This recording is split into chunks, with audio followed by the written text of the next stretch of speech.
The mountains remember everything. Every breath of wind, every drop of blood spilled on their slopes, every word of love spoken in their shadow. And when, 1,000 years after the curse, the powerful demon guardian returned to the mountain village in search of his beloved, the ancient peaks recognized his footstep. Mo Yuan walked along the winding path. Once he had been a guardian of the heavenly gates, not a god, but not a demon either, a being born at the border between worlds of light and darkness. His nature allowed him to serve as a bridge between heaven and earth, to guard the sacred boundaries from invasions of chaos. But love for the goddess of war changed his essence. Despair and the curse that he imposed on himself distorted his nature, turning him into a demon guardian.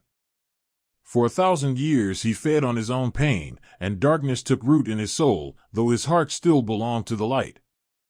Mist spread at his feet in ghostly ribbons, as if souls of the past stretched toward him with incorporeal hands, whispering in the ancient language of oblivion, "Remember? Remember how it all began? Remember how it all ended?" He remembered. How could one forget what turned existence into endless torture of waiting? How could one erase from memory the face of the one for whom he renounced the peace of death and chose the curse of eternal life? The air in the mountains was thin and pure, saturated with the aroma of pine and mountain herbs. But for him this air was filled with memories. Every gust of wind carried echoes of her laughter, every rustle of leaves reminded him of the whisper of her garments. 1,000 years, a negligible term for an immortal, but each day of that 1,000 was a separate eternity for him. The village dozed in the embrace of pre-dawn mist, and in this slumber was felt that very serenity that existed here 1,000 years ago. Smoke from chimneys rose in straight columns to the sky, like prayers of mortals asking the gods for one more day of life. But the gods had long stopped listening to prayers. He knew this better than others. Especially his prayers. Mo Yuan stopped at the edge of the settlement, allowing memories to flood in a torrent. There was that house with a crooked roof. In it she lived in her 5th rebirth, was a blacksmith's daughter with hands scarred from working with red-hot metal. He found her there dying of consumption and sat by her bed for 3 days and 3 nights, holding her hand and telling fairy tales that she didn't remember, but which made her soul tremble with vague recognition. And there was that alley, overgrown with wild grapes. There he found her in her 23rd incarnation. A blind girl who sang for copper coins, and her voice was so beautiful that it made even stones weep. She died of hunger in Cold Spring, and he buried her with his own hands under an old willow that still grew in the same place. There, by the well with a wellhead darkened by time, she stood in her 37th life and looked at him with eyes full of distrust and fear. In that life she was a rich merchant's daughter, but her father lost her in cards to a drunken soldier. Mo Yuan killed the soldier and took her to the mountains, where they lived together for a whole year, the happiest year in all the time of the curse. And then she died from a venomous snake bite, and he didn't manage to save her. All these lives, all these deaths, an endless carousel of pain, where he was the only unchanging participant. The only one who remembered each face, each word, each last breath. "Where are you this time, my Mingyu?" He mentally addressed the one whose name had become both prayer and curse. "In what shell does your immortal soul hide? What mask do you wear in this new life? Will I recognize you immediately, or will I have to search among thousands of faces for that one that will make my heart beat as if alive?" He moved along the main street of the village, carefully hiding his true essence under the guise of a weary traveler. His steps were soundless, a centuries-old habit of a predator who learned to walk between worlds of the living and dead, leaving no traces of his presence. His demonic nature demanded blood and destruction, but love for her taught him to restrain his bestial instincts. People woke up slowly and reluctantly, as all mortals wake who don't know how many dawns fate has allotted them. They came out of their houses, stretching and yawning, beginning a new day in their short, precious lives. They didn't suspect that death could walk among them in human guise, that love could become a curse more terrible than any hellish flame, and curse, the only reason to continue existing. Women with buckets headed to the well, talking among themselves about household affairs. Men prepared tools for work in the fields, discussing weather and harvest. Children ran out of houses barefoot, rejoicing in the new day with that reckless joy given only to innocent souls. And then he heard her voice. The voice that sounded in his dreams every night for the last 1,000 years. Melodic, pure, with that special musicality that made his soul tremble despite all his demonic power. A voice he would recognize among 1,000 others, even if he went deaf to all other sounds of the world. Mo Yuan froze in the middle of the street, closing his eyes and allowing the sounds of her speech to wash over his wounded soul. Somewhere nearby, very close, was she. His Mingyu. Once again gifted to him by fate and once again doomed to oblivion. He headed toward the voice, to where her speech came from, and felt time slow down. Each step became a sacred act, each breath, a prayer in a language that even the gods didn't know. Now he would see her. Again. For the 1,000th time. And, as always, his heart would break into 1,000 pieces from the fact that she wouldn't remember him. The voice led him to the healer's house, a small structure with carved shutters and bundles of dried herbs under a wide canopy. From here came not only her voice, but others, male, coarse, displeased. Mo Yuan quickened his pace, instinctively sensing danger. In the healer's house he noticed how local residents were mocking the herbalist who had spilled medicinal brew. Recognizing his reborn Mingyu in the girl, he froze in the doorway, struck to the depths of his soul. Before him was she, his Mingyu, but in this life she was earthly. So earthly that it caused almost physical pain. In this incarnation there was none of that heavenly radiance that once surrounded the goddess of war with a blinding halo.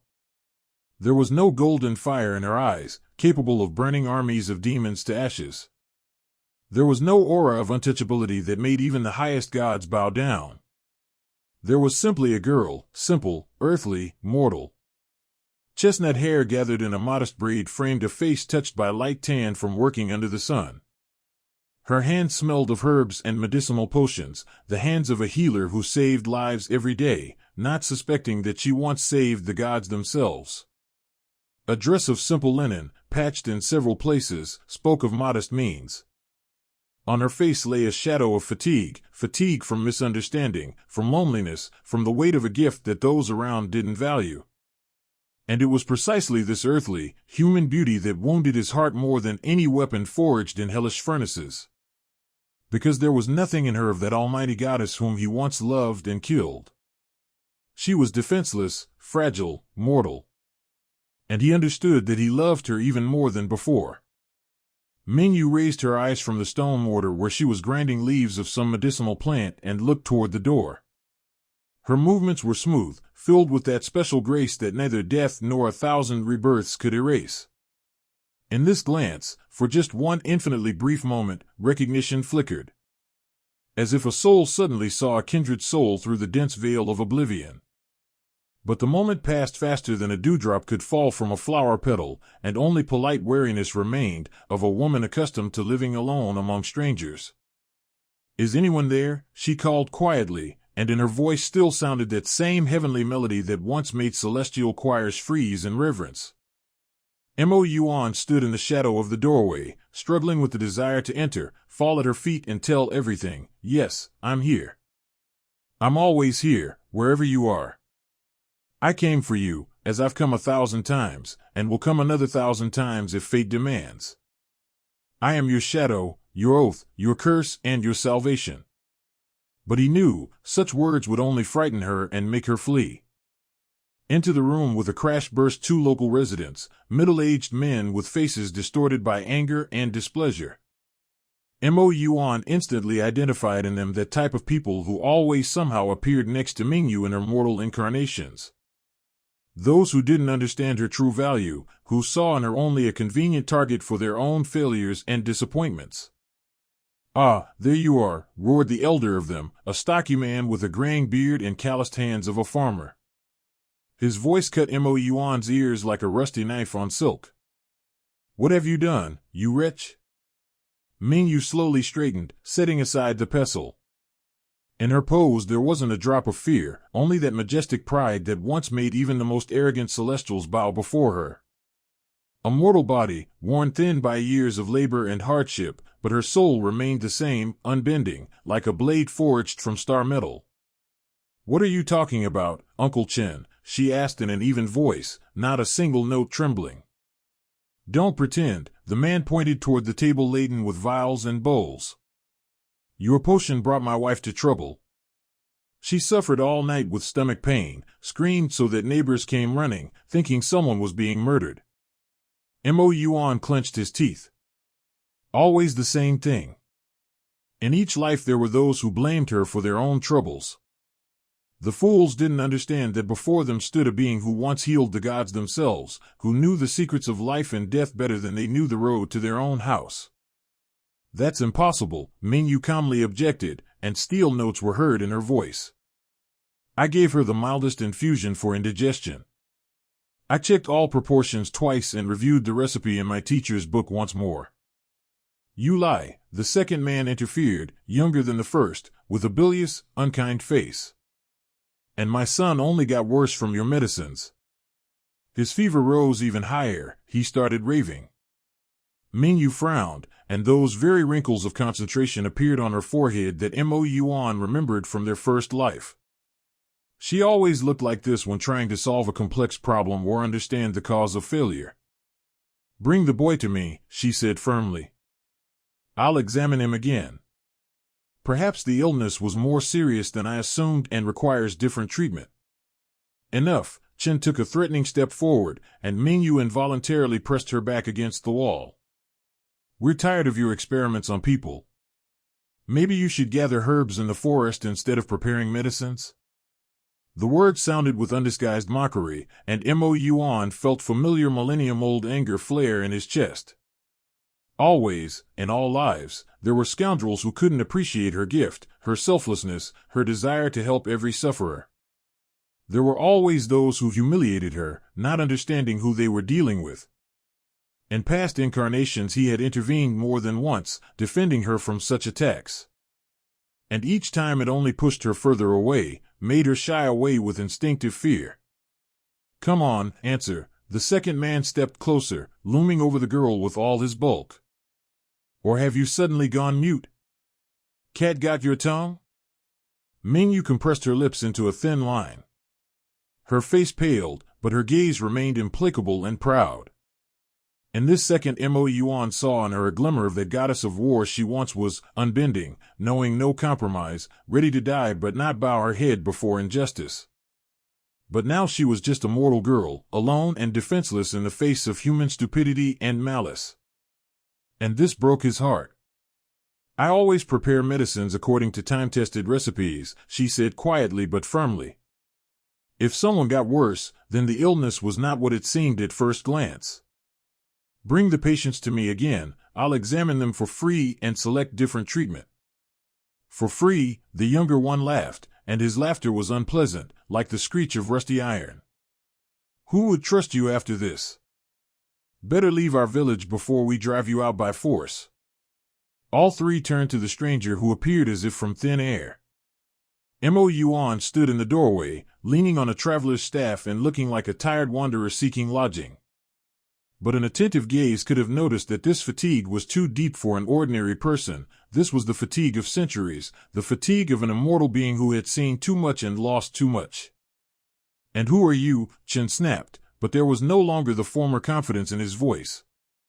Something about the stranger's appearance made him instinctively step back. I am a traveler seeking a healer, Mo Yuan answered evenly, and each of his words settled into the silence of the room like drops of water into a deep well. And I see that I've found exactly who I need. He shifted his gaze to Mingyu, and in this gaze was so much tenderness, so much pain, so much love accumulated over millennia, that the air in the room seemed to become denser. I apologize for the unexpected intrusion, he continued, not taking his eyes off her face. But I desperately need help. A wound on my shoulder hasn't healed for several days, and I fear things might end badly. Mingyu looked at him with surprise that gradually gave way to something else, vague recognition that she herself couldn't explain. There was something painfully familiar about this man. Something that made her heart beat faster and her soul tremble with incomprehensible foreboding. Tall, broad-shouldered, with regular features that could have belonged to an ancient prince or demigod. Dark hair with gray at the temples, deep brown eyes in which the wisdom of many years could be read. In his manner of holding himself was felt hidden strength, as if under the mask of a tired wanderer hid a predator capable of showing claws at any moment.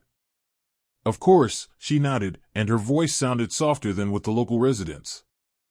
Just let me first finish the conversation with these gentlemen. She doesn't have any real medicines, the younger man shouted maliciously. She only knows how to prepare poison. You'll see for yourself, traveler. In that second something changed in the air of the room. Mo Yuan moved, not quickly, not sharply, just shifted in space with that ease available only to beings not bound by the laws of the mortal world. He simply found himself next to Chen and placed his hand on his shoulder. The man cried out, the stranger's fingers squeezed his collarbone with the force of iron tongs, and pain pierced his entire shoulder. It seems you've forgotten a simple truth, Mo Yuan said quietly, and in his voice sounded notes that made people's skin crawl. In a healer's house it's not customary to shout and insult the hostess, especially when she mercifully offers free help. Let go. It hurts. Chen wheezed, trying to break free. Mo Yuan slowly unclenched his fingers, and the man recoiled, rubbing his shoulder. His companion paled, watching what was happening with wide-open eyes. If your relatives are really sick, Mo Yuan suggested peacefully, bring them here. I'm sure this kind girl will do everything possible to help. And if help isn't needed, don't interfere with her treating other people. Both peasants exchanged glances. Heavy silence hung in the air, full of things unsaid and hidden threats. Then Chen spat on the floor and headed for the exit. Let's get out of here, he muttered to his companion. Arguing with fools and foreigners is just wasting time. When the sound of their footsteps died away in the distance, Mingyu took a deep breath, as if all this time she hadn't dared to breathe fully. She was still looking at the stranger with gratitude and slight bewilderment. Thank you, she said quietly. But you shouldn't have interfered. Now they'll hold a grudge against you too. And I'm used to dealing with such misunderstandings. Mo Yuan shrugged, trying to look as ordinary as possible. I don't care about their grudge. I'm just passing through, not for long. Lie, he thought. I'm here forever. I'm everywhere you are.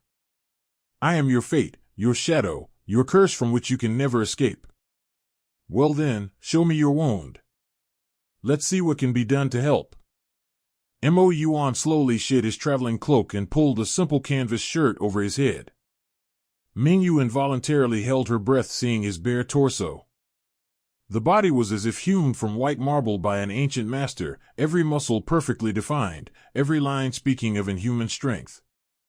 But most striking were the scars. Thin white lines stretched across his skin, dozens, hundreds of scars that told the silent story of 1,000 battles. Each scar was pain endured for her sake. Each was a sacrifice made for her protection. But she didn't know this, didn't remember. For her these were simply old wounds of an unknown traveler. On his left shoulder indeed darkened a fresh scratch, 3 parallel strips, as if from claws of a large predator.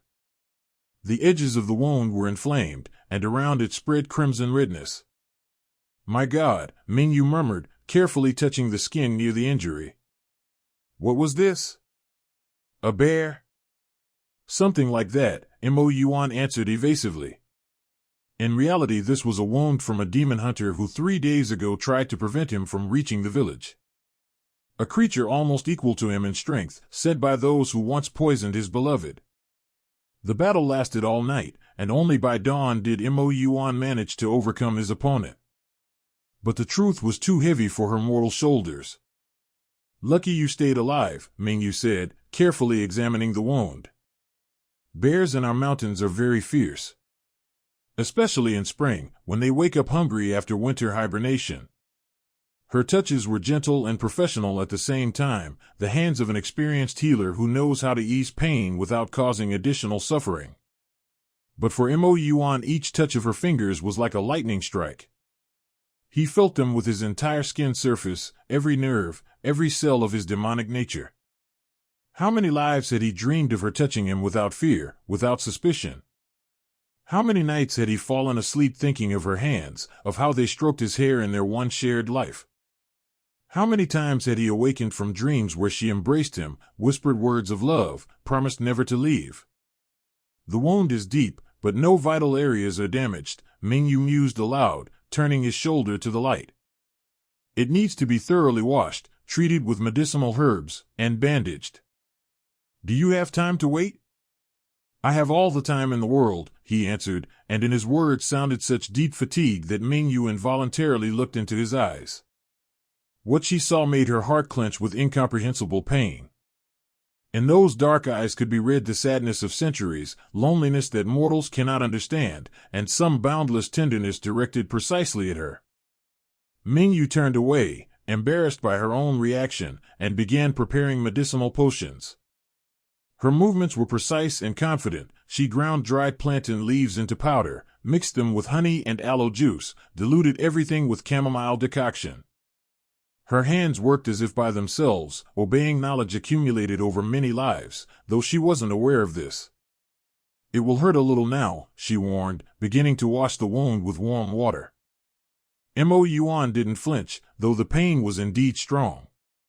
He was used to pain. Over 1,000 years of existence it had become his constant companion. Physical pain from wounds, spiritual, from losses, heartache, from unrequited love. Everything mixed into one unceasing stream of suffering. Where are you from? Mingyu asked, carefully applying healing ointment to the wound edges. Your accent is unusual, not local. From far away, he answered briefly. Very far away. Is family waiting somewhere? No. No one is waiting. Such bitterness sounded in his voice that Mingyu involuntarily slowed her movements. She looked at his profile, sharply outlined, as if carved from stone by an ancient sculptor.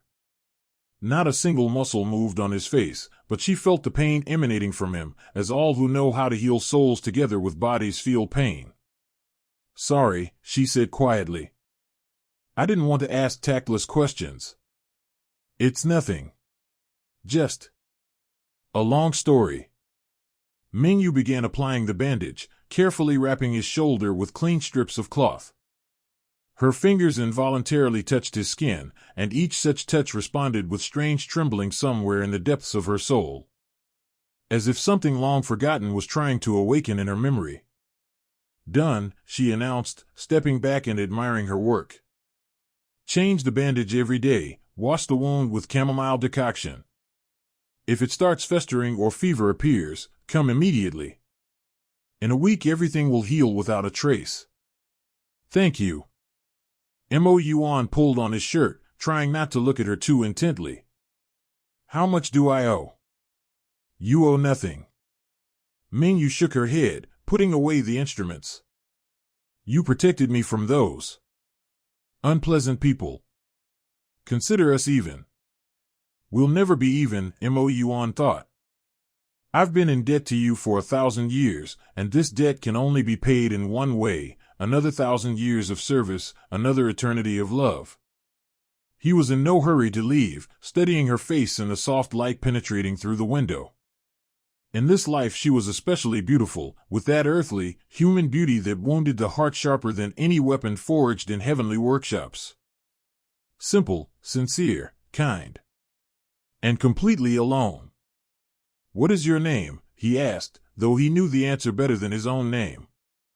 Mingyu, she answered, and this name sounded in his ears like the most beautiful music in the world. Mingyu. Bright moon.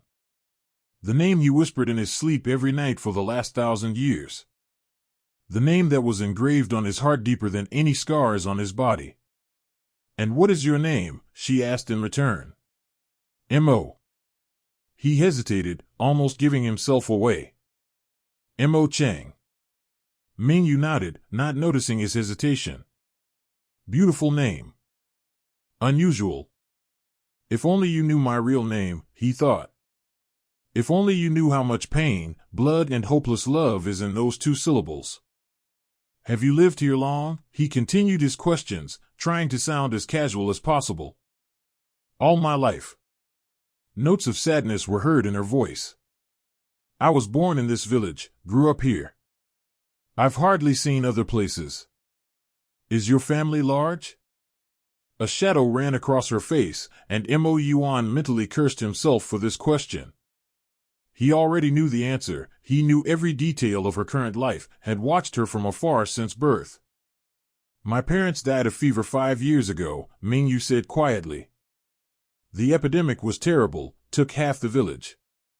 Our house burned down that same year. Apparently one of the neighbors was careless with fire. I had to move in with the healer Wang Shu. He was a kind old man, taught me everything he knew himself. And now? Wang Shu died last autumn. His heart stopped in his sleep. They say there's no better death one could wish for. He left me his house, his practice, his books. She smiled, but the smile turned out sad. Now I alone am responsible for the health of the entire village. Sometimes it's hard. Loneliness. Always loneliness. In each life fate or the gods specifically deprived her of loved ones so she would remain alone. So he could find her without unnecessary obstacles, so no one would stand between them. Or maybe this was part of the curse, to doom her to eternal loneliness in each incarnation. Is it hard for you to cope alone? He asked carefully. Mingyu shrugged, but hidden sadness was felt in this movement. I'm used to it. Besides, I like the work. It's pleasant to help people, to see how they recover, how they rejoice in life. It gives meaning to my existence. Even when they're ungrateful? Like those two? They're not ungrateful, she objected gently. Just frightened. When loved ones are sick, everyone is ready to blame anyone, just to find an explanation for their grief. I understand this. Always finding excuses for others, Mo Yuan thought with painful tenderness. Always thinking about others' sufferings more than your own. My beautiful, selfless Mingyu. Though, she added more quietly, sometimes I really get tired of constant reproaches and suspicions. As soon as someone doesn't get better immediately, all failures are blamed on me. As if I were an almighty goddess who should perform miracles on first demand. You were an almighty goddess, Mo Yuan wanted to tell her. You performed miracles that even the highest celestials never dreamed of. You were the light that illuminated the entire universe. In her voice was heard fatigue, not physical, but spiritual. Fatigue from misunderstanding, from loneliness, from the weight of a gift that those around didn't value. And this tore his heart to pieces. Perhaps you should leave this place, he suggested. In big cities healers enjoy greater respect. And they're paid accordingly. No. Mingyu shook her head decisively. This is my home, these people are my family, even if not by blood. Besides, who will treat the local residents if I leave? It's 3 days' journey to the nearest city through mountain passes. Stubborn. She was always stubborn, principled, ready to sacrifice her own comfort for others. And this was one of the many reasons why he loved her. Then allow me to repay for the treatment in another way, Mo Yuan said. I can help around the house. Chop wood, patch the roof, fix the fence. I see you have many tasks but have to manage alone. Mingyu looked at him with surprise. In her gaze could be read internal conflict. Reason suggested being careful with strangers, but something deep, spiritual, was drawn to this man with inexplicable force. Why would you do this? She asked. I told you, we're even. I just want to help, he answered with that simplicity that hid depths of feeling. Besides, I have nowhere to hurry, and in the mountains it's cool at night. If you'd allow me to spend the night in the barn. She hesitated for several long moments. Common sense insisted that one shouldn't let an unknown man into the house. But her heart said otherwise, that this person wouldn't harm her. Moreover, something about him was strangely familiar, dear. All right, she finally decided. But only for one night. One night will turn into several days, Mo Yuan thought with hope. days into weeks, and weeks into that precious eternity that is granted to us in this life. The following days flowed measuredly and peacefully, like a mountain stream in quiet weather. Mo Yuan worked from sunrise to sunset, fixing the fence around the garden, replacing rotten boards in the barn, chopping wood for winter. His hands, which had held only weapons for 1,000 years, learned to create, and in this unfamiliar work he found strange peace. Mingyu watched him secretly, amazed by his skill. The stranger's hands were skillful and strong, his movements precise and economical. He worked quickly but without haste, as if each action was planned in advance. And something in his manner of moving, and how he held tools, spoke of this person being accustomed to completely different occupations. "Are you a carpenter by trade?" she asked one evening, serving him a bowl of hot soup. "I've had to do various things," Mo Yuan answered evasively, accepting the food. "In long travels any skill can be useful." They sat on the house porch, watching the sun slowly set behind mountain peaks. The air was warm and clean, saturated with aromas of blooming apple trees in a neighboring garden. Mingyu tucked her feet under herself and leaned against the wooden wall of the house. In such moments she seemed quite young, almost a girl. "Tell me about your travels," she requested. "You must have seen many interesting places?" "I have," Mo Yuan agreed, looking at the distant horizon. "But they all pale in comparison to these places." "Why?" "Because you're here," he thought, but said aloud something different. "It's beautiful here." "Peaceful." "After long roads one wants peace." "And family?" Mingyu asked carefully. "Doesn't anyone miss you?" A long pause. Somewhere in the forest an owl hooted, in the grass some small creature rustled. Night descended on the mountains like a soft blanket studded with stars. "There was one," he finally said. "Long ago.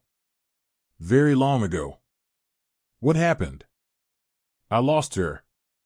And his voice sounded pain so deep that Mingyu involuntarily shuddered. "I'm sorry." "She was." Mo Yuan fell silent, choosing words. "She was the light of my life. The meaning of existence. When she was gone, the world lost all colors." "Is that why you wanted the world?" "Something like that." Mingyu felt an acute desire to comfort him, to touch his hand, to say something encouraging. But she restrained herself. They barely knew each other, and she wasn't one of those women who allow themselves liberties with unknown men. "Was she like me?" she suddenly asked, not understanding herself where this question came from. Mo Yuan turned to her, and something elusive flashed in his eyes. "Very much like you. Sometimes, when you smile or laugh, I feel like I see her." "Strange." Mingyu frowned. "And sometimes I feel like I know you. I can't explain why, but when you appeared in the healer's house, I had a feeling. As if we'd met before." "Oh, if only you knew how many times we've met," Mo Yuan thought, his heart beating so loudly that he was surprised she couldn't hear these beats. "Perhaps all people have similar faces somewhere in the world," he said carefully. "Perhaps," Mingyu agreed, but looked unconvinced. She rose, yawning. "Time to sleep. Tomorrow I need to go to the forest for medicinal herbs for mourning." "I'll accompany you," Mo Yuan immediately offered. "No need. I've been going there alone since childhood, know every path. The forest can be dangerous. Wild animals, bandits." "I'll manage," she smiled. "Good night, Mo Chang." She disappeared into the house, and soon a soft golden candlelight appeared in her bedroom window. Mo Yuan sat on the porch, unable to tear his gaze from this light. He waited until the light went out, until Mingyu's breathing became deep and even, and only then headed to the barn where he had arranged a simple bed. But sleep wouldn't come. He lay on the hard bedding, staring at the ceiling, and was tormented by memories. How many times had he found her? How many times had he lost her? In each life the story developed differently, but the ending was invariably the same. Mingyu died without remembering the past, and he remained alone to await the next rebirth. Worst of all was that he remembered their first meeting in all details. That very meeting that became the beginning of the curse stretched over millennia. 1,000 years ago, Mingyu was a goddess of war, one of the most powerful among celestials. Beautiful, proud, invincible in battles. Her name thundered throughout all heavens, and enemies trembled at the mere mention of her. Mo Yuan then served as a guard at the heavenly palaces, not a god, but not a simple demon either. A being standing between worlds of light and darkness, guarding boundaries between realities. They fell in love at first sight, though this love was forbidden. A goddess and a guard, a union that could cost them everything. But they were ready to risk for the sake of a few stolen moments of happiness. And then happened what forever changed their fates. Behind Mo Yuan suddenly sounded a quiet sob. He instantly rose and looked out of the barn. Light was burning in the house, meaning Mingyu had awakened. His demonic hearing allowed him to hear sounds inaccessible to an ordinary person. He soundlessly crept to her bedroom window and peered inside. Mingyu sat on the bed, hugging her knees. Tears flowed down her pale cheeks, and her lips soundlessly whispered something in a language she herself didn't understand. She swayed back and forth, as if trying to ease pain tearing at her from within. Again this dream, she whispered, not knowing she was being heard. Why won't it leave me alone? What does this mean?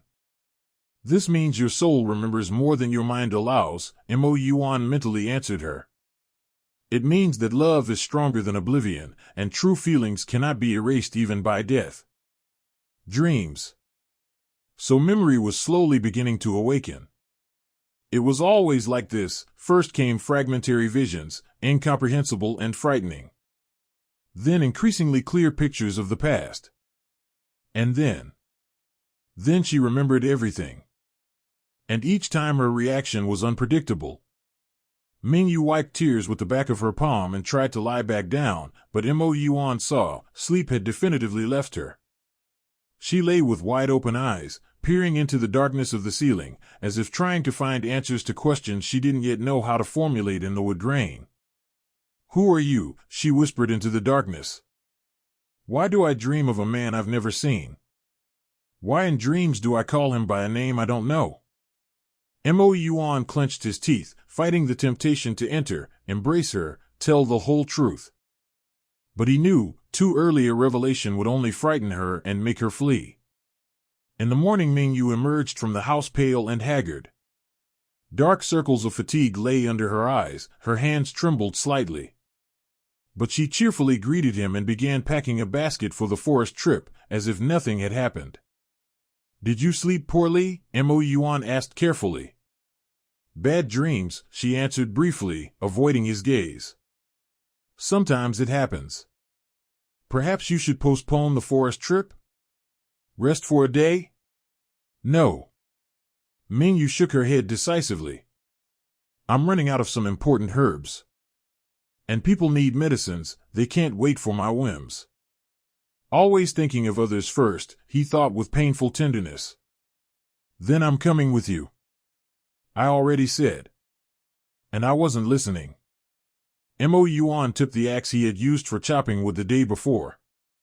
If we encounter a wild beast, you'll be glad you're not alone.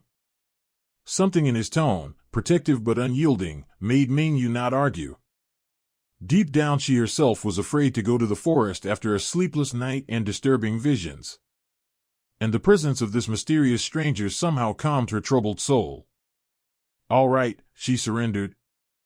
But promise not to interfere with my work. I promise. The forest path began behind the village and wound its way up the mountain slope like a serpentine. Mingyu walked ahead, easily and confidently choosing the way between moss-covered stones and intertwined roots of ancient trees.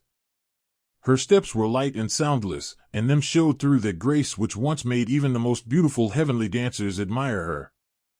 For Mo Yuan, each step along this path was a journey into the past. Here, in this very forest, their first love story unfolded. There was that oak grove where they met secretly, violating the stern laws of heavenly hierarchy. There was that moss-covered boulder where she loved to sit, telling him about her battles with demons of darkness.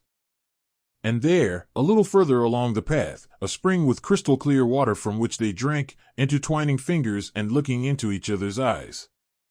Be careful here, Mingyu warned, pointing to stones slippery from dew near the stream.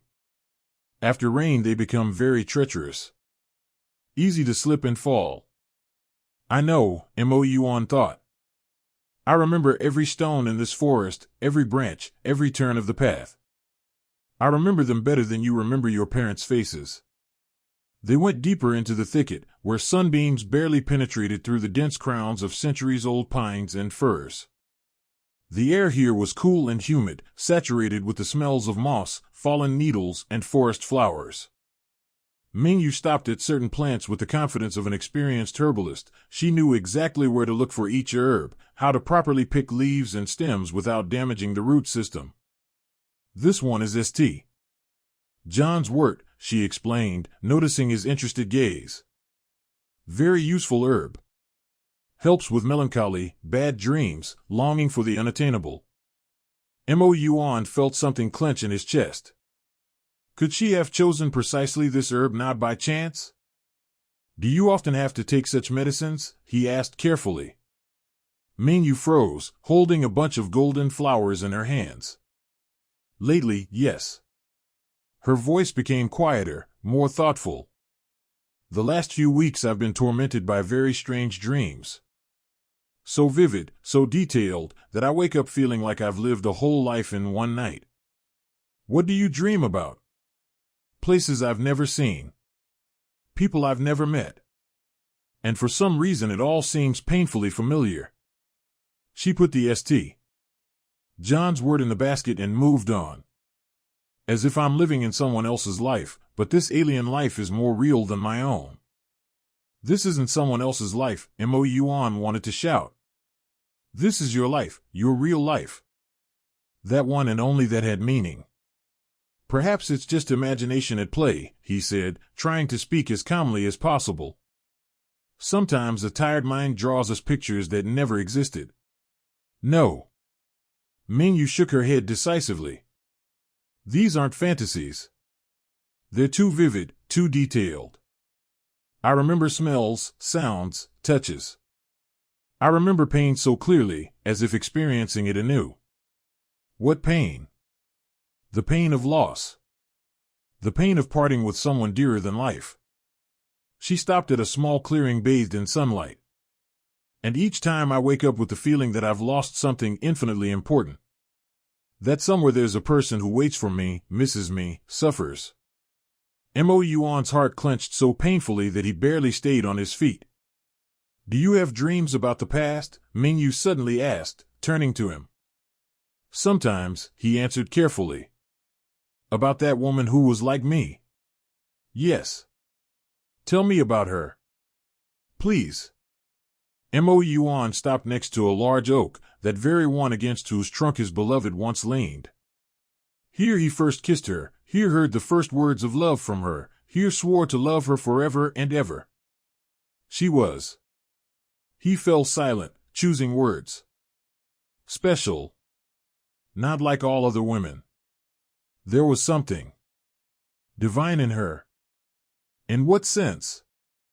She was strong and proud, but with a heart gentle as a sakura petal. She loved justice more than her own safety, could never pass by someone else's trouble. Was ready to fight for those she considered weaker than herself. His voice became softer, filled with painful tenderness. And her beauty eclipsed the moon and made stars fade with envy. Mingyu listened without looking away, and with each word her face grew paler. What was her character like? Stubborn beyond belief. Mo Yuan involuntarily smiled. If she decided something, it was impossible to persuade her otherwise. She could argue with the gods themselves if she considered them wrong. But at the same time she was the kindest being, always ready to help, always thought about others more than herself. Did she die? You could say that. What happened? Mo Yuan closed his eyes. Before him arose that terrible night, blood on his sword, her eyes full of madness and plea at the same time, the last breath in his arms. She was attacked, he said slowly. poisoned with a toxin that drives one mad. She became what she never wanted to be. A monster. I couldn't save her. Did you? Yes. I killed her. With my own hands. Mingyu gasped, covering her mouth with her palms. But why? Because she asked me to. In Mo Yuan's voice sounded the pain of millennia. In the last moment, when consciousness briefly returned to her, she begged to end this nightmare. Said that death by the hand of a loved one was better than life as a monster. My God. Mingyu sank to the grass as if her legs wouldn't hold her. How hard it must have been for you. I'm sorry, Mo Yuan said quietly. I shouldn't have told such dark stories. No, I asked myself. She raised her eyes to him, full of sympathy. That's probably why you wander the world. Seeking oblivion. Something like that.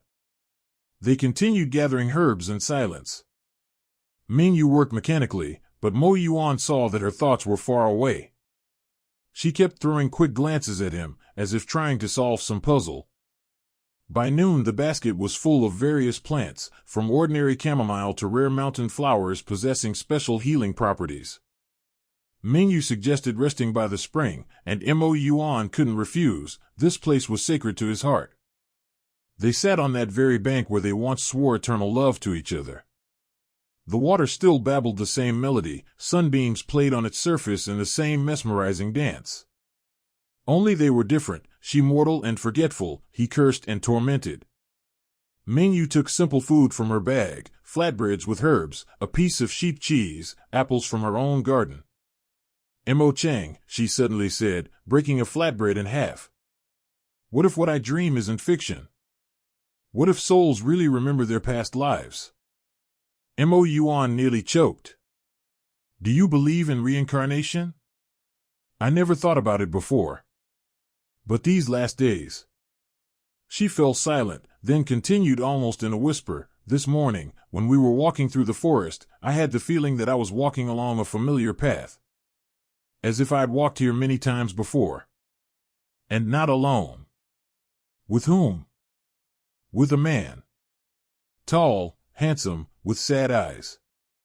We walked hand in hand and spoke about something very important. About love that's stronger than death. About oaths that bind souls through centuries. About how even gods cannot separate those who truly love each other. Mingyu looked at Mo Yuan, and vague recognition splashed in her gaze. That man was very much like you. Or you're very much like him. Mo Yuan almost stopped breathing. Could she really be starting to remember? Perhaps it's just coincidence, he said with difficulty. Perhaps, Mingyu agreed, but her voice sounded uncertain. But then explain to me something else. Why, when I look at you, does my heart start beating faster? Why do I feel so calm next to you, though we've only known each other a few days? Why do I trust you more than people I've known all my life? Sometimes kindred souls recognize each other at first glance, he said carefully. So you feel it too? Mo Yuan looked her straight in the eyes. In this moment he was ready to fall to his knees, take her hands in his and tell the whole truth. Ready to open his heart, show all the millennial scars, all the pain of accumulated love. I feel it, he honestly admitted. From the moment I saw you. Then why? But then voices reached them. Someone was quickly walking along the forest path, breaking branches and not caring about stealth. Mingyu! Mingyu, where are you? A man's voice shouted, full of panic. The girl immediately jumped to her feet. That's Uncle Lu. Something's happened. She waved her hands toward the voice. We're here. In a minute an elderly man in earth-stained clothes ran out onto the clearing. His face was red from quick running, his breathing labored. Thank all the gods, I found you, he exhaled, clutching his chest. Mingyu, there's trouble in the village. Big trouble. What happened? Bandits attacked a trading caravan near our village. We heard screams, ran to help. We drove off the scoundrels, but 3 of ours are seriously wounded. We need your help, urgently.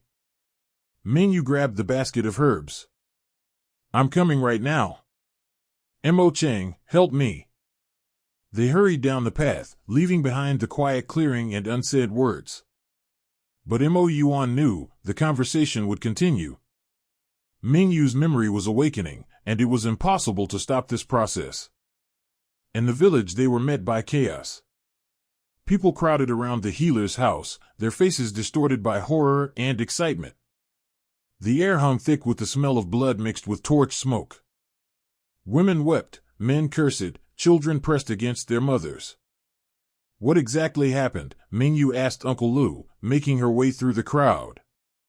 Mountain bandits, a whole gang, the old man grimly recounted, walking beside her. They attacked a merchant caravan in the gorge.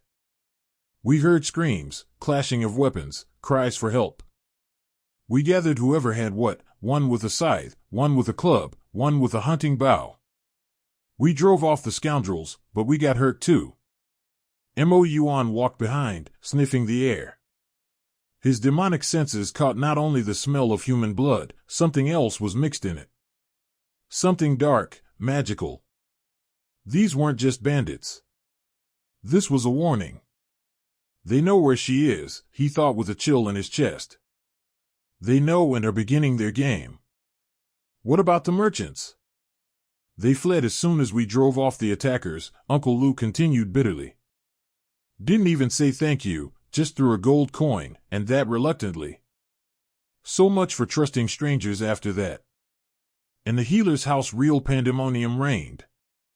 On the floor lay 3 men in bloodied clothes.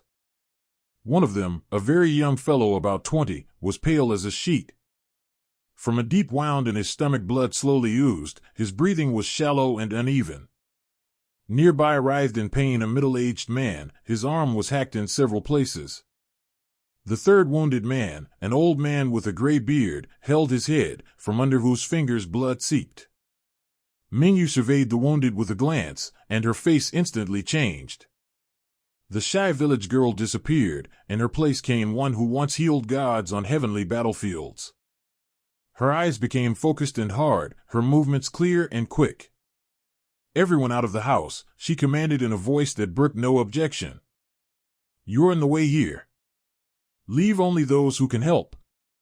But we want to see. Out, Mingyu roared, and such notes of authority sounded in her voice that people involuntarily obeyed. When only the closest relatives of the wounded remained in the house, she turned to Mo Yuan, quickly. Put water on to boil, lots of water. Bring all the clean rags you can find. And you, she pointed to a sturdy man, help me move this boy to the table. The next few hours passed in feverish work. Mingyu fought for the wounded men's lives with the same persistence with which she once fought demon armies.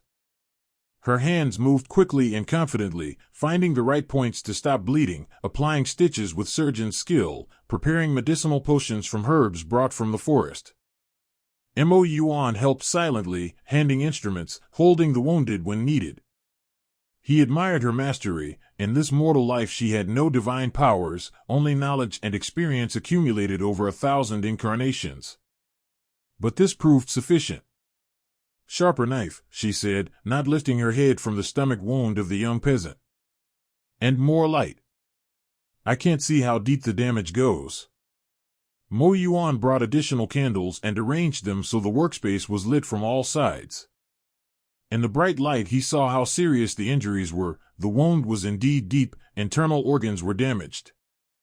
Will he live? He whispered. He will, Mingyu answered firmly. I won't let him die. In her voice sounded that same implacable will with which the goddess of war once challenged death itself. And, as if submitting to this will, the wounded man began breathing more evenly, color slowly returned to his face. By late evening all 3 were out of danger.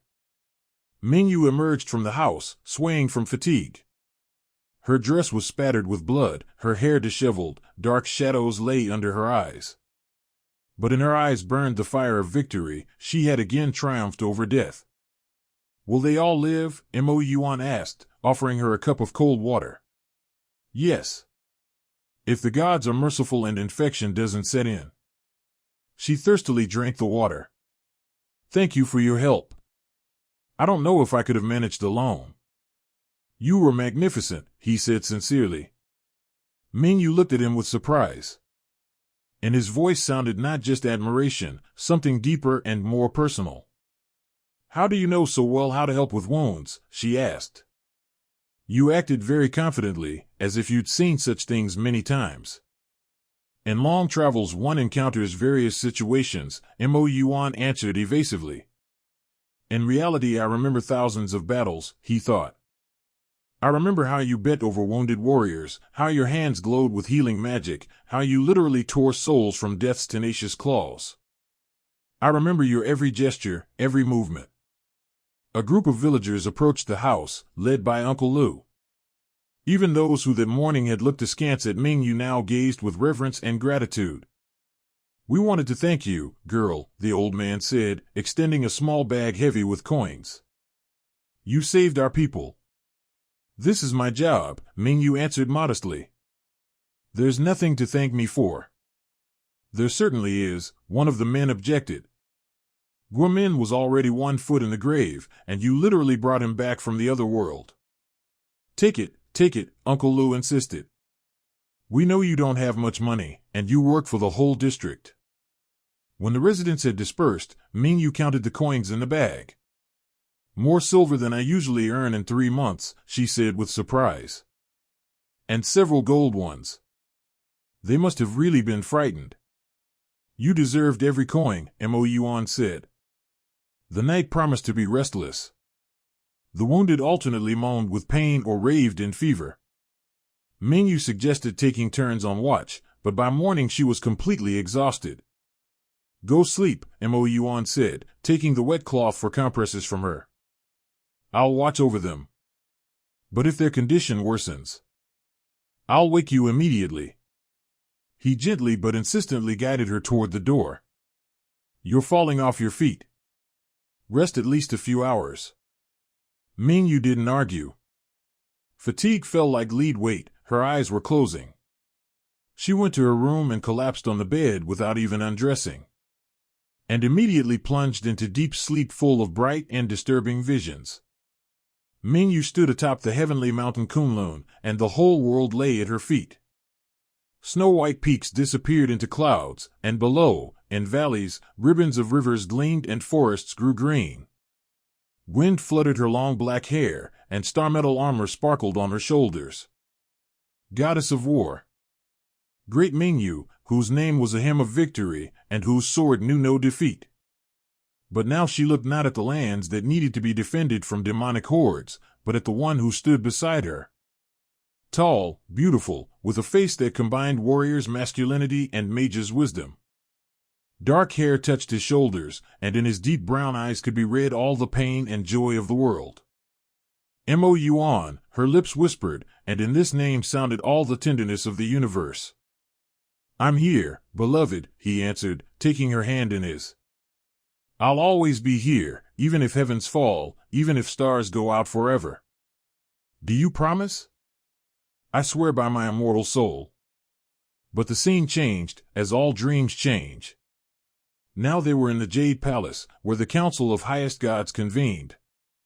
Mingyu stood in the center of the enormous hall, and around her crowded envious and scheming celestials. In their eyes splashed malice and hatred toward one who exceeded them in strength and wisdom. Mingyu has taken too much power into her hands, someone in the crowd of celestials hissed. She considers herself irreplaceable. Time to put the upstart in her place, another voice echoed.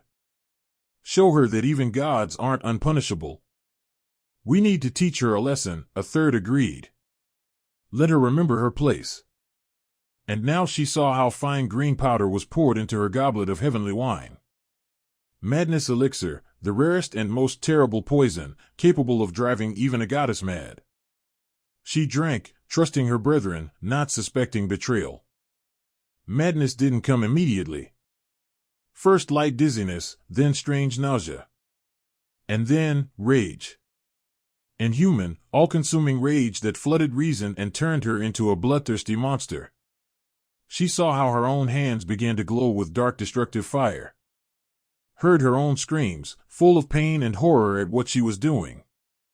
Saw how palace walls crumbled, how statues shattered to dust, how celestials fell struck by her power. And she saw him, Mo who slowly walked toward her with a drawn sword and tears on his face. "Forgive me, beloved," he said in a voice broken by grief. "I love you more than all stars in the sky, more than life, more than my own soul." And raised his sword. "No," she cried, but already in a different voice, a voice distorted by madness poison. "Don't dare. I'll kill you. I'll kill everyone." "Forgive me," he repeated and lowered the blade. Pain pierced her chest, and the world dimmed. But in the last moment consciousness cleared, and she understood he had done the only right thing. Saved her from the fate of a monster. "Thank you," she whispered, dying in his arms. "Thank you for not letting me become what I didn't want to be." Mingyu woke with a piercing scream. Her heart beat so hard that her temples pounded, her chest ached as if she'd really been pierced by a sword. She sat on the bed, all wet with sweat, and tried to understand where she was. But the vision had been so vivid, so real, that she still felt the taste of that cursed heavenly wine in her mouth. Still remembered the sensation of cold steel entering her chest. Still heard his voice, "Forgive me, beloved." "No," she cried out, jumping from the bed. It was a dream. Just a dream. But deep in her soul she knew this wasn't a dream. These were memories. Memories of a life she had lived 1,000 years ago. The door immediately flew open, and Mo Yuan burst into the room, exactly the same as in her visions. The same deep brown eyes, the same face, the same strong hands. "What happened?" he asked. "You screamed." Mingyu looked at him with wide-open eyes in which could be read horror, pain, and something else. Complete, unconditional recognition. "It was you," she whispered in a trembling voice. "It was you who killed me." Mo Yuan froze as if turned to stone. So the time had come. Finally the time for truth had come. "Mingyu. Don't come near me." She grabbed the first thing that came to hand, a knife for cutting medicinal herbs. "Don't dare approach. Listen to me. I remember everything." Her voice broke into a scream full of pain and betrayal. "I remember how you killed me. How you pretended to love me, then pierced me with your sword. That's not true. Liar. I saw everything with my own eyes. You raised your weapon against me, you killed me with your own hands." She lunged at him with the knife, but he easily caught her wrist, restraining her with force sufficient to stop but not cause pain. "Yes, I killed you," he said quietly, looking straight into her eyes. "But not out of betrayal. Out of love. Out of boundless, hopeless love." Liar. She tried to break free, but his grip was iron. "How can one kill out of love?" "Listen to me," he pleaded, holding both her hands. "Let me explain. Don't you remember what was happening to your mind after that poison? You were destroying everything indiscriminately, gods, demons, mortals. You were suffering, Mingyu. You wept in horror at what you were doing, but couldn't stop." The girl froze, peering into his face. Such pain could be read in it that her anger wavered for a moment. "You asked me to end this nightmare," Mo Yuan continued. "In the last moment of clarity you begged me to kill you. Said that death by a loved one's hand was better than existence as a monster devouring all living things. I don't remember this. Because the poison had already completely affected your mind. But I remember every word, every tear, every sigh of yours." He slowly released her hands and stepped back. "Do you think it was easy for me? Do you think I wanted to kill you?"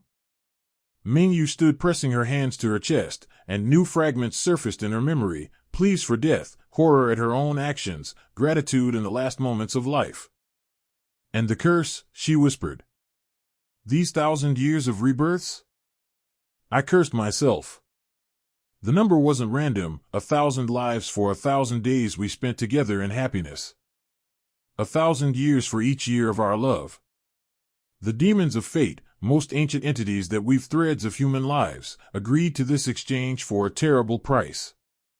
Each of your rebirths took part of my soul, each of your deaths, part of my mind. By the end of the millennium there should have remained only an empty memory of love. But I agreed, because existence without you was worse than any agony. Why? Why doom yourself to endless torments? Because existence without you isn't life, but slow agony. His voice trembled with restrained feelings. Because I hoped, someday, in one of your lives, you would understand, forgive, be able to love me again. Mingyu slowly sank onto the bed, and memories flooded in an endless stream.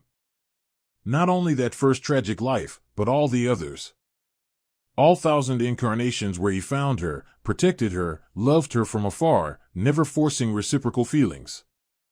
How many lives did you spend near me? She asked. All of them. Each of the 1,000.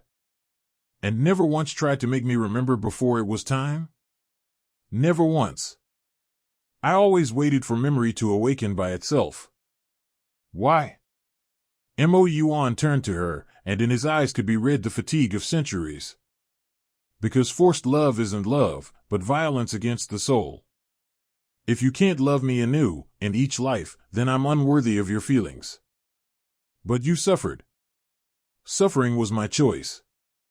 As was love. Silence stretched between them, filled with millennial pain and hope, timid as the first flower of spring. I need time, Mingyu finally said. To understand everything, reconsider, accept. You have as much time as you need. And you? I'll wait. As I've waited 1,000 years. He headed for the exit, but she called out to him, Mo Yuan. For the first time since her memory awakened, she called him by his real name. Those celestials who once poisoned me. Are they still alive? Mo Yuan's face darkened. They're alive. And they know about your awakening. How? When the memory of an immortal soul begins to return, all who were connected to the original curse feel it. He looked out the window where the sky was beginning to lighten. They've already sent hunters. Will they be here soon? Very soon. Mingyu nodded. So she had even less time for reflection than she thought. The next 3 days passed in agonizing waiting. Mingyu continued caring for the wounded, who were gradually recovering, received other patients from the village, prepared medicines. Externally everything looked normal, but inside her raged a real storm. Memories returned gradually, like a river freeing itself from ice. She now remembered not only the first tragic life, but many other incarnations. She remembered how in the 23rd life he sat by her deathbed when she was dying of plague, and held her hand until her last breath. And in each life he was nearby, but never forced her to love. Mo Yuan kept his distance but always remained within reach. He understood she needed time to think, to accept the incredible truth about their past. Sometimes she caught his gaze on her, full of hope and fear at the same time, readiness to accept any decision of hers. On the 4th day the sky above the village darkened, though sunset was still far off. Clouds gathered in a dense veil, black and heavy, as if filled with blood. Strange tension hung in the air, making animals hide and people look around anxiously. They're coming, Mo Yuan said quietly, emerging from the house and looking at the sky. Mingyu followed him and saw dark silhouettes in the storm clouds, 5 riders on winged horses with burning eyes. Heavenly hunters, elite warriors of those very gods who once poisoned her. What will we do? She asked, surprised by her own calmness. You'll stay in the house, and I'll try to delay them, Mo Yuan said decisively. No, Mingyu shook her head decisively. We'll fight together. As in those times when I was a goddess of war. Mo Yuan looked at her with surprise and something else, hope. You. I remember everything, she said firmly. I remember our joint battles, remember how we fought back to back against demon armies. And though I'm now just a mortal, I haven't forgotten how to fight. The first hunter descended onto the main square of the village. This was a man of inhuman beauty, tall, slender, with a face as if carved from white marble by an ancient master. Long silvery hair fluttered in the wind, and in his cold blue eyes not a drop of humanity could be read. In his hands he held a sword of pure heavenly light, from which emanated blinding radiance. Mingyu, he pronounced in a voice devoid of all emotion. Former goddess of war. You have violated the sacred laws of heaven by continuing your existence after death. I didn't violate laws, she answered calmly. I was returned to life against my will. It doesn't matter by what means you returned. The hunter spoke monotonously, as if reading a pre-prepared text. The sentence remains in force: death. Final death, without possibility of further rebirths. The other 4 hunters surrounded the square, blocking all escape routes. Village residents fled in panic, hiding in houses and behind fences, but some remained, watching from afar with horror and curiosity. You have one last chance, the main hunter continued. Surrender voluntarily, and we'll make everything quick and without unnecessary torment. I refuse, Mingyu answered without hesitation. Then you'll both die here and now. The hunter raised his light sword and brought down a wave of pure energy on them. But Mo Yuan was ready. He put his hands forward, and his body was enveloped in a dark aura of demonic power. The attack shattered against the protective barrier, scattering in myriads of sparks. The wounds were deep, and strength was leaving him, but rage for his beloved awakened in Mo Yuan what had slumbered for 1,000 years, the original might of the Gate Guardian. Pain became fuel, despair, a weapon. He drew energy not from his demonic nature, but from the very curse that bound their souls. In this last explosion of power burned the remains of his immortal essence, but this was enough to erase enemies from existence. The price was paid in full. After this he became as mortal as she. Demon Guardian, the hunter said with contempt in his voice. 1,000 years have passed, and you still protect this traitor of heaven. Until my last breath, Mo Yuan answered calmly, and in his voice sounded an oath. Until my last drop of blood. Then die together. The battle began instantly and with incredible cruelty. 4 hunters simultaneously attacked Mo Yuan, their heavenly swords leaving glowing traces in the air. He responded with demonic fury, his hands turned into claws capable of cutting the hardest steel, and dark wings spread behind his back, giving advantage in speed. Mingyu fought the main hunter. In her hands was only an ordinary kitchen knife, a pitiful weapon against a heavenly warrior. But she wielded it with the skill of a goddess of war, using every technique accumulated over millennia of battles. She dodged strikes with inhuman grace, delivered precise blows to weak spots in armor, used the opponent's own strength against him. How weak you become, Mingyu, the hunter mocked, barely missing her cheek with his sword tip. Where is your former might? Where is the power that made demons tremble? Here, she answered briefly and hurled the knife straight at his throat. In the last moment before the throw, memories flashed in her mind, thousands of duels with heavenly warriors, knowledge of their weak points honed through countless battles. Body memory proved stronger than the temporary shell of mortal flesh. The knife found the only gap in heavenly armor, the point where protective spells converged, a place that only a goddess of war who had fought such opponents for an entire eternity could find. The blade entered precisely between armor plates, and the hunter collapsed, bleeding celestial blood. But his place was immediately taken by another, one who had been fighting Mo Yuan. And Mo Yuan himself was seriously wounded. One of his opponents had managed to pierce his defense with a heavenly sword, leaving a deep wound on his ribs. Black demonic blood flowed from it, and he was noticeably weakened. 3 remaining hunters attacked him simultaneously, giving no respite. Mo Yuan, Mingyu cried, seeing his difficult situation. She tried to break through to help him, but the last hunter blocked her way. And in his hand was a small vial with emerald-colored liquid. Do you recognize this potion? He smirked. That same madness poison that turned you into a monster 1,000 years ago. This time it will kill you permanently, your mortal body won't withstand such exposure. Mingyu froze. Madness poison, her most terrible nightmare, the memory of which still made her wake in cold sweat. No, she whispered, stepping back. Oh yes, the hunter opened the vial, and a sickly sweet smell wafted into the air. I can imagine how you'll suffer while your mind finally leaves you. And then we'll finish you off like a rabid dog.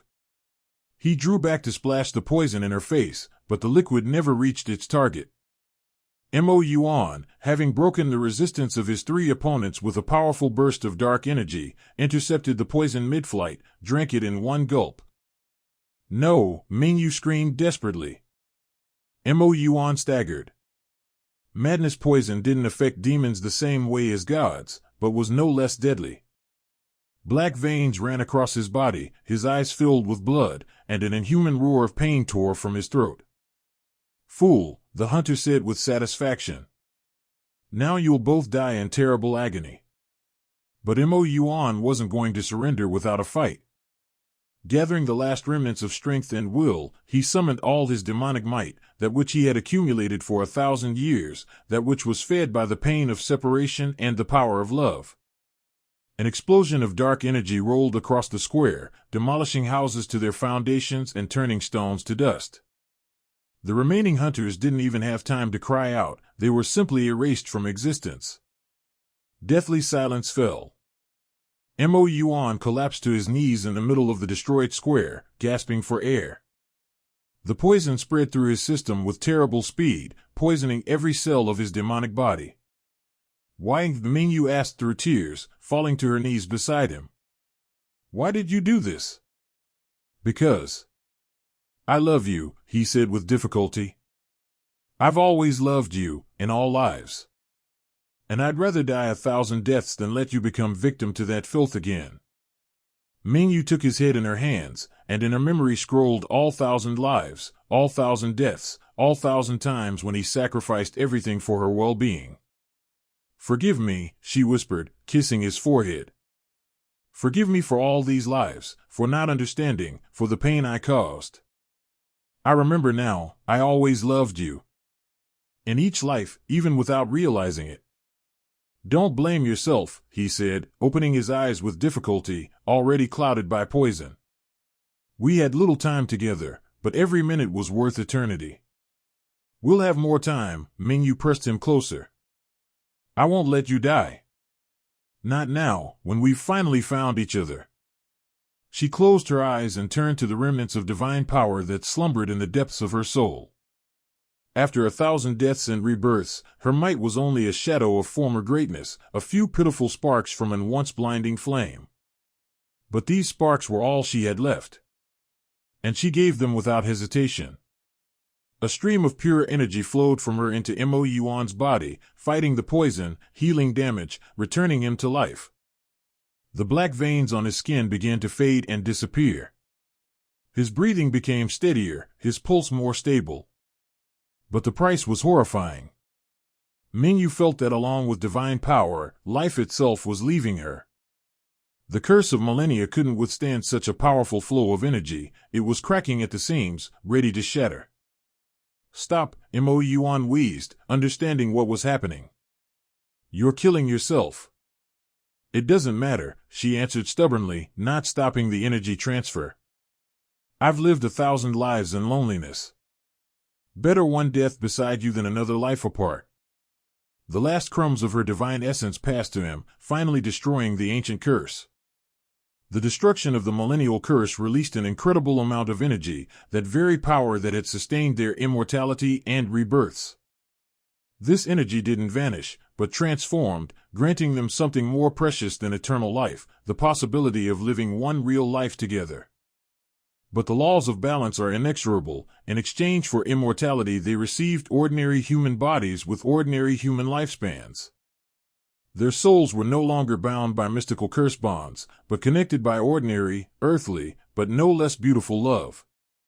But along with it disappeared their immortality. They became ordinary people with ordinary human lives. And for the first time in 1,000 years, Mo Yuan felt real peace. Mingyu regained consciousness when the first rays of sun touched her face. She lay on the destroyed square next to Mo Yuan, and both were alive. weakened, exhausted, but alive and, for the first time in a very long time, truly free. "We're alive," she whispered, not believing her own words. "Alive," he agreed, rising with difficulty. "But no longer immortal." "I don't care," Mingyu said firmly. "Better one human life with you than eternity in separation." They helped each other to their feet. Around them gathered village residents, those same simple people for whose protection they had fought heavenly warriors. In their eyes could be read reverence, gratitude, and slight fear of those capable of defeating God's messengers. "What will become of us now?" Mingyu asked, surveying the destruction. "Now we'll live," Mo Yuan answered, taking her hand. "Simply live, as all mortal people live. Work, love, age, create a family. Here? In this village? Where else should we go?" He smiled, for the first time in many centuries smiled truly. "You yourself said this is your home." Mingyu nodded. Yes, this was her home. And now, their common home. Restoring the village took several months. Mo Yuan worked tirelessly, rebuilding destroyed houses, helping residents cope with battle aftermath. His inhuman strength hadn't disappeared though he'd become mortal, which helped greatly in construction. Mingyu continued treating people, but now her art became even more perfect. Memory of all thousand lives gave her incredible experience, knowledge of diseases and treatment methods, understanding of human nature. 6 months after the battle they married. A simple village wedding, without the pompous heavenly ceremonies of the past. Mingyu wore a white dress of homespun linen that local women had sewn. Mo Yuan dressed in the best shirt of all he had. The ceremony was conducted by the village elder, and residents arranged a modest but heartfelt feast. "Do you regret it?" Mingyu asked on their first wedding night, lying in her husband's arms and listening to his heartbeat. "That you lost immortality for me?" "Never," he answered, kissing her hair. 1,000 years of loneliness aren't worth 1 day of true happiness. And I regret it, she confessed. What? That we lost so much time.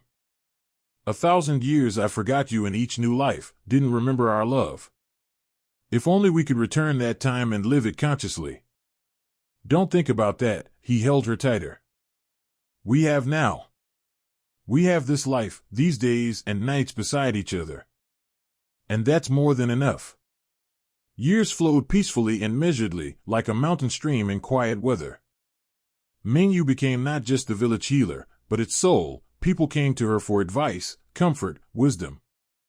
Mo Yuan became protector of the entire district. Bandits and wild beasts feared him, but local residents knew that beneath his stern exterior hid a kind heart.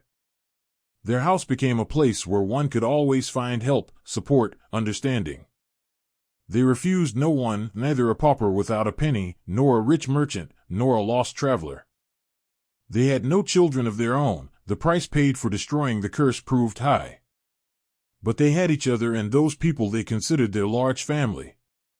Village orphans often ran to them, knowing that Aunt Mingyu would feed them and Uncle Mo would fix a broken toy.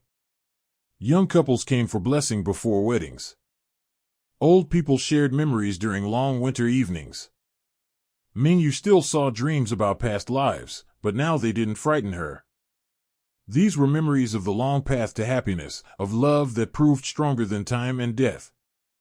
What do you think, she asked one evening as they sat on the porch watching sunset, if you had the chance to change the past, would you use it? Change what exactly? Mo Yuan stroked her graying hair. Not kill me in that first life. Find another way to save me from madness. No, he answered without hesitation. I wouldn't change anything. Why? Because then you wouldn't have become who you are now. All those lives, all sufferings, all losses, they made you wiser, kinder, stronger. You learned to value simple human happiness, understand others' pain. The goddess of war was mighty, but this simple healer is far more beautiful. Even now, when I've grown old and faded? Especially now. He turned her face to him and kissed her. Because now you're beside me by your own choice, not because of curse or duty. They died simultaneously, with smiles on their lips, not letting go of each other's hands even in the last moment. And in that same moment something amazing happened. Two glowing entities rose above their bodies and slowly ascended into the night sky, merging into a single stream of light. Their souls, purified by millennial sufferings and tempered by absolute love, couldn't simply vanish into oblivion. Mingyu's divine essence and Mo Yuan's demonic nature, which they had sacrificed for mortal happiness, merged together at the moment of death. This fused energy, saturated with their mutual love, proved so pure and powerful that heaven itself acknowledged it worthy of immortalization. Thus two stars were born, not as reward from gods, but as natural result of love that could transform the very nature of the universe. People who observed from afar saw two new stars light up in the firmament, bright, beautiful, positioned so close to each other they seemed like one. The story of Mingyu and Mo Yuan became legend not because it contained gods and demons, magic and battles, but because at its foundation lay the most human of all feelings, the ability to love someone more than life itself and be ready for any sacrifice for this sake. And while there are those in the world capable of such love, two stars will shine in the sky, reminding us, true love is immortal.